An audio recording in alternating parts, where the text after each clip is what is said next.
আমরা তো হাজিদের কামলা, হাজিদের খাদে। আমাদের কাজ হলো তাদের খেদমত, তাদের সুযোগ সুবিধা দেখা।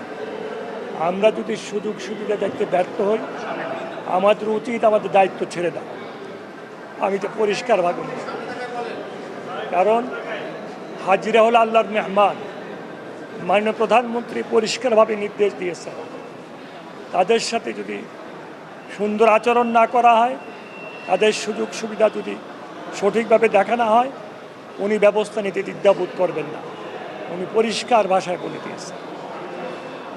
আমি আল্লাহর একজন সৃষ্টি হিসাবে মনে করি, হাজিরা আল্লাহর মেহমান। যেহেতু আমার আল্লাহর মেহমান, আমার দায়িত্ব, আমাদের কর্তব্য তাদের যে কোনো সুবিধা অসুবিধার প্রতি আমাদের খেয়াল রাখা।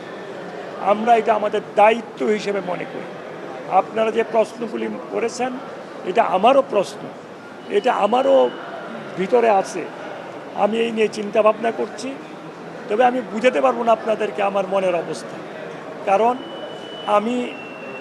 আমার আল্লাহ যে এত মেহেরবান, এত দয়াবান, আল্লাহ যা চান তাই হয়।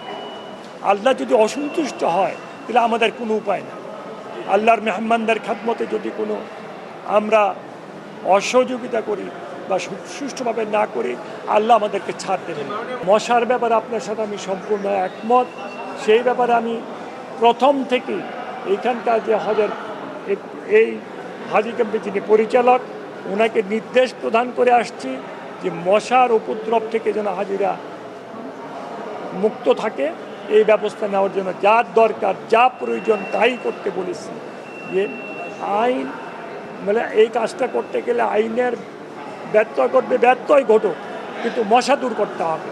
ব্যত্যয় ঘটলে জবাব দিতে হলে আমার জবাব দিব, আমি জবাব দেব।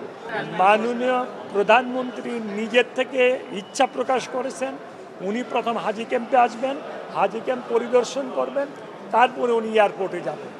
মাননীয় প্রধানমন্ত্রী তো জনগণের প্রধানমন্ত্রী, সাধারণ মানুষের প্রধানমন্ত্রী। উনি সবসময় তাদের কথাই চিন্তা করেন, আপনারা জানেন।